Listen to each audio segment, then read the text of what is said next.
Hi hello నమస్తే ఆదాబ్ welcome to our channel blissful retirement. నేను మీ సాయిబాబ్జీ. కింగ్ ఎడ్వర్డ్ పాయింట్ మరియు ఏకో పాయింట్కి చేరుకున్నాం. కొంతమంది మిత్రులు ఇక్కడికి ఎలా చేరుకోవాలని నాకు ఫోన్ చేసి మెసేజ్ చేసి అడుగుతున్నారు. ఇక్కడికి చేరుకోవాలంటే మనం కోరమండల్ ఎక్స్ప్రెస్ని క్యాచ్ చేసి మనం లోనావాలా చేరుకుని లోనావాలాలో హోటల్లో స్టే చేసి 3 రోజుల పాటు ఉన్నట్లయితే లోనావాలాలో చుట్టుపక్కల ఈ ప్రాంతాలన్నీ కూడా మనం కవర్ చేయొచ్చు అనమాట. లేదా షిరిడి వస్తే షిరిడి నుంచి క్యాబ్ కట్టించుకుని మరి ఒక 4 గంటల పాటు ప్రయాణం చేసి లోనావాలా చేరుకుని ఇక్కడికి చేరుకోవచ్చు. నిజంగా ఈ చూసారు ఈ ప్రకృతి దృశ్యం ఎంత లోతైన లోయలో. ఈ లోతు చూసి మరి ఇక్కడ కొంతమంది యూత్ ఫెన్సింగ్ దాటుకుని కూడా ఎదురుకొచ్చేసి చూస్తారు. అదిగో ఎదురుకొచ్చేసారు. మాకైతే కాళ్ళలో వణుకు పుట్టింది. ఫెన్సింగ్ దాటి ఎదురుకెళ్ళారు, ఎక్కడ స్కిప్ అవుతారు అని. ఒకవేళ ఎక్కడ నుంచి కింద పడ్డారా ఎముకల్లో సున్నం కూడా మిగలదు. అంత లోతైనటువంటి లోయ. మరి ఇటువంటి ప్రకృతి దృశ్యాలు చూసేటప్పుడు మనం చాలా జాగ్రత్తగా ఉండాలి, జాగ్రత్తలు తీసుకోవాలి కూడాను. ఆ ప్రక్కనే పిల్లలకి చక్కగా ఫోటోషూట్ కోసం ఇటువంటిది అరేంజ్ చేశారు. ఇక ఆ తర్వాత మరొక ప్రాంతానికి మేము చేరుకున్నాం. ఇదంతా కూడా గుర్రం మీద సుమా, ఎక్కడ కూడా నడగలేం కూడాను, అంత దూరం అండి. ఇది చార్లెట్ లేక్, ఒక సరస్సు. ఇక్కడ మరి చుట్టూరు కూడా మరి నాకు ఈ దృశ్యాన్ని చూసి మడ అడవులు గుర్తొచ్చాయి. కాకినాడ దగ్గర ఉన్నటువంటి మడ అడవులు గుర్తొచ్చాయి. ప్రశాంతమైనటువంటి వాతావరణం, మరి చుట్టూరు కూడా పెద్ద పెద్ద వృక్షాలు చూసి చల్లని వాతావరణం. యాక్చువల్గా ఇక్కడికి ఇంచుమించుగా మొత్తం కొండ మీద ఉన్నటువంటి మాతరను కొండ మీద ఉన్నటువంటి అన్నీ చూశాక ఇక్కడికి తీసుకొచ్చాడు. మధ్యాహ్నం 1 గంట అయింది. యాక్చువల్గా చాలా స్ట్రెయిన్ అయిపోయి ఉన్నాం. 1 గంట అయినా కూడా ఇక్కడ ఎంతో ప్లెజెంట్గా ఉంది వాతావరణం. అది విశేషం. వాళ్ళ ప్లాన్ బాగుంది. అంతా తిరిగి స్ట్రెయిన్ అయి ఉంటాం కాబట్టి ఇక్కడ కొంచెంసేపు కూర్చుని రిలాక్స్ అవ్వచ్చు అనమాట. చూడండి ఎంతమంది ఎక్కువగా మాకు యూత్ కనపడ్డారు. అంటే వీకెండ్స్ ఖాళీ కాబట్టి ముంబై పూణే నుంచి యూత్ చాలామంది ఈ లొకేషన్కి చేరుకుంటారనమాట. మంచి సినిక్ బ్యూటీ ఉన్నటువంటి లొకేషన్ ఈ మాథెరాన్లో ఉన్నటువంటి చార్లెట్ లేక్. చూడండి చక్కగా ట్యాంక్ బండ్లాగా, హైదరాబాద్లో ట్యాంక్ బండ్లాగా చక్కగా గట్టు కూడా ఉంది. దాని మీద కూర్చోవచ్చు. ఈ గట్టు నుంచి దిగువ చూసినట్లయితే దూరంగా మరి కొండలు, లోయలు, లోతైనటువంటి ప్రాంతం చూస్తుంటే ఒక ప్రక్క కొలను, మరొక ప్రక్క ఈ ప్రకృతి దృశ్యం. నాకైతే మాటలు రావట్లేదు వర్ణించడానికి, నెతుక్కోవాల్సి వస్తుందన్నమాట మాటలు. అంత అద్భుతమైనటువంటి ఈ ప్రకృతి మరి ఇక్కడ మాథెరాన్లో ఉంది. చూడండి ఇక్కడ గిటార్లు ఉన్నాయి. ఏంటి ఇక్కడ గిటార్లు అమ్ముతున్నాడు ఏంటి అబ్బా అనుకున్నాను. కాకపోతే అక్కడ బోర్డు చూసి నవ్వు వచ్చింది. మనకి నచ్చినటువంటి గిటార్ తోటి ఫోజ్ ఇచ్చి అంటే ఒక స్టిల్ తీసుకొచ్చి అనమాట.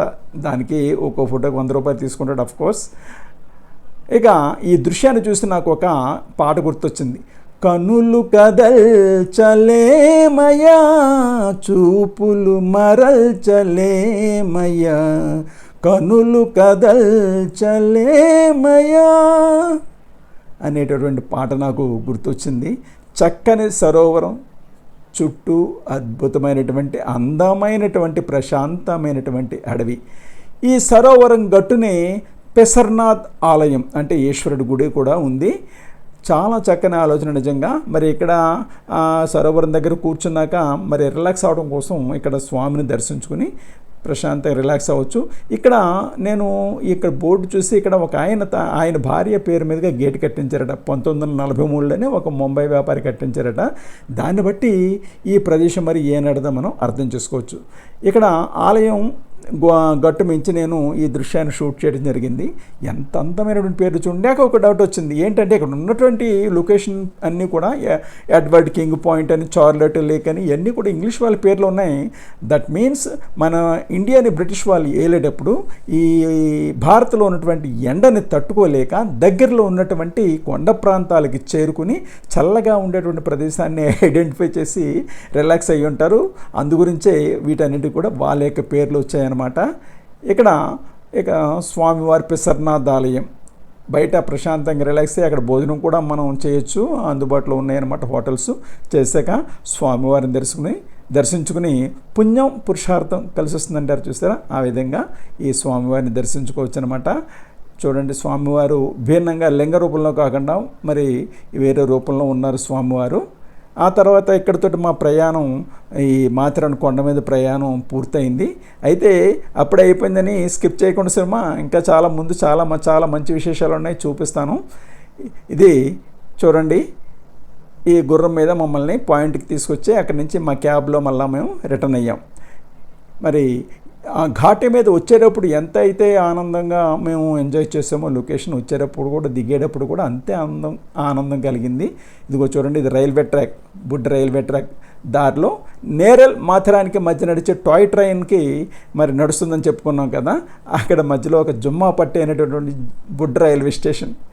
మరి నాకు చాలా హ్యాపీ అనిపించింది. ఎందుకంటే చుట్టూ పెద్ద పెద్ద కొండలు, లోయలు, కొండ మీద అడవి మధ్యలో బుడ్డ రైల్వే స్టేషన్, బుడ్డ ట్రైన్ కోసం బుడ్డ రైల్వే స్టేషన్, జుమ్మాపట్టి రైల్వే స్టేషన్. మేము వెళ్ళేటప్పటికి మరి అది అవుట్ ఆఫ్ టైం ఉంటుంది, ఏ ప్యాసింజర్స్ ఎవరు కూడా లేరనమాట. రిటర్న్ అయిపోగా ఇంచుమించు 3:30 అవుతుంది. రిటర్న్ అయ్యేటప్పటికి 3:30-4 అవుతుంది అనమాట. మాకు టైం లేక మేము ట్రైన్ ఎక్కలేదనుకోండి. ఈ నేరల్ నుంచి పైకి వెళ్ళే ట్రైను, మరి మాథెరాన్ నుంచి కిందకి వెళ్ళే ట్రైను, ఈ బొడ్డ ట్రైను చుక్ చుక్ చుక్ చుక్ అని అంటూ మరి ఆ బొడ్డ ట్రైన్లో ట్రావెల్ చేస్తుంటే చాలా ఆనందంగా ఉంటుంది కదా. నిజంగా వాట్ ఏ బ్యూటిఫుల్ లొకేషన్. మాథెరాన్ కొండ మీద ఎంత అయితే ఎంజాయ్ చేసామో, దారిలో కూడా ఈ లొకేషను, ఈ అడవి, ఈ ప్రకృతి చాలా హ్యాపీ అనిపించింది. దీని ప్రక్కనే రోడ్డు మార్గం కూడా ఉందన్నమాట. అంటే ట్రైన్ పక్కన రోడ్డు మార్గం, అంటే అన్ని చోట్ల కనపడదు. ఈ ట్రైన్ 2 ఒకే పక్కన ఉండవు. ఇక్కడ జుమ్మాపట్టి దగ్గర 2 ప్రక్కనే ఉన్నాయి. ఇది జుమ్మాపట్టి రైల్వే స్టేషన్. చూడండి, మా బావగారు రిలాక్స్గా కూర్చున్నాడు. ఆయన నేను ఫోటోషూట్ తీస్తుంటే ఆయన అదిగో చెయ్యవుతున్నారు.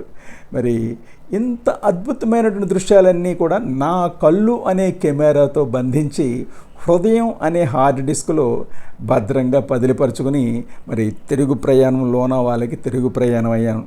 మరి నేను చేసినటువంటి ఈ ప్రయత్నం, లోనావాలా అని ఉన్నటువంటి మాథెరాన్లో ఉన్నటువంటి ప్రకృతి దృశ్యాలను చూపించాలని నా ప్రయత్నం సక్సెస్ అయిందని ఆశిస్తున్నాను. మరి మీ యొక్క అమూల్యమైన కామెంట్స్ యూట్యూబ్ కామెంట్ బాక్స్లో ఉంచి మరి మన ఛానల్ గ్రోత్కి, అలాగే ఈ వీడియో మరికొంతమందికి రికమెండ్ అయ్యేలాగా మీరు లైక్ చేసి షేర్ చేసినట్లయితే బాగుంటుంది. మరి కొత్త వీడియోతో మీ ముందుంటాను. Bye bye.